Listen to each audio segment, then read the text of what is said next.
Lembaga Penerbangan dan Antariksa Nasional, LAPAN, menjelaskan soal teka-teki suara ledakan di Buleleng, Bali. LAPAN menyatakan suara ledakan tersebut bisa jadi berasal dari benda alamiah.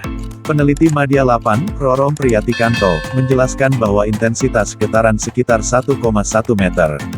Hal tersebut merupakan indikasi kemungkinan jatuhnya benda antariksa. Getaran tersebut memiliki intensitas sekitar 1,1 magnitudo. Berdasarkan informasi tersebut, memang ada kemungkinan bahwa kejadian tersebut merupakan kejadian benda jatuh antariksa, kata Rorom dalam keterangan tertulis, Senin, tanggal 25 Januari tahun 2021. Dia mengatakan sistem pemantauan orbit.science.lapan.go.id tidak menunjukkan adanya benda artifisial atau sampah antariksa yang diperkirakan melintas rendah atau jatuh di wilayah Indonesia. Menurutnya, hal ini memperbesar kemungkinan bahwa kejadian yang teramati di Buleleng berkaitan dengan benda alamiah. Rorom menjelaskan bahwa meteor berukuran besar atau dikenal juga sebagai bolide atau virebal bisa jadi masuk ke atmosfer, terbakar, dan jatuh di dekat Buleleng. Dalam prosesnya, meteor tersebut dapat memicu gelombang kejut hingga suara dentuman yang bahkan terdeteksi oleh sensor gempa. Sebagian besar meteor terbakar di atmosfer dan bisa jadi ada sebagian kecil yang tersisa dan jatuh ke permukaan bumi, darat atau laut. Fragmentasi meteor besar juga jamak terjadi ketika meteor tersebut mencapai ketinggian sekitar 100 km di atas permukaan bumi, ungkapnya. Selain itu, berdasarkan catatannya, belakangan ini tidak ada aktivitas hujan meteor. Hujan meteor hanya terjadi dalam intensitas amat kecil. Belakangan ini, tidak ada aktivitas hujan meteor, kecuali dengan intensitas amat kecil. Namun, perlu diketahui bahwa pada tahun 2021 ini, sudah ada sekitar 40 ketampakan meteor besar, virebal, di berbagai belahan bumi.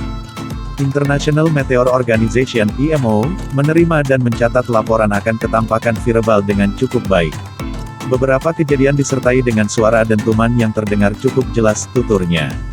Dia juga mengungkapkan bahwa Minor Planet Center (MPC), yang dikelola oleh International Astronomical Union (IAU), tidak mengumumkan adanya papasan dekat asteroid dengan potensi bahaya. Pada tanggal 24 Januari tahun 2021, terdapat setidaknya 3 asteroid.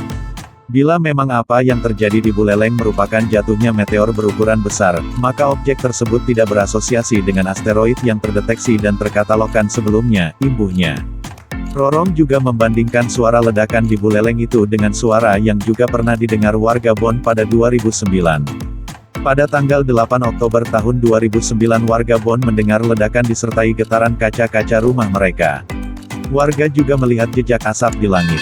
Dugaan LAPAN bahwa itu meteor besar akhirnya mendapat bukti dari peneliti NASA yang menggunakan data infrasound. Data infrasound mengindikasikan adanya meteor jatuh yang diperkirakan berdiameter 10 meter. Belakangan diketahui juga seismograf BMKG terdekat merekam getaran 1,9 magnitudo, ujarnya. Menurutnya, kejadian di Bonn dengan Buleleng memang memiliki kemiripan. Meteor menimbulkan gelombang kejut yang seperti suara ledakan. Bila dibandingkan dengan kejadian di Bonn, ada kemiripan sehingga diduga ledakan di Buleleng juga disebabkan adanya meteor besar yang jatuh. Meteor itu menimbulkan gelombang kejut yang terdengar sebagai ledakan. Diduga meteor tersebut memiliki ukuran awal beberapa meter, lebih kecil daripada asteroid Bonn, lanjutnya. Sebelumnya, ramai kabar adanya suara ledakan di Buleleng, Bali, yang tersebar di grup WhatsApp. Terkait ramai suara ledakan tersebut, Kepala Pelaksana BPBD Bali I Made Rentin mengatakan pihaknya telah melakukan penelusuran. Hasil penelusuran di lapangan dan di daratan tidak sama sekali ditemukan ada ledakan apa-apa. Ini laporan dari BPBD sama Dandim di Buleleng, kata Rentin saat dihubungi, Minggu, tanggal 24 Januari tahun 2021.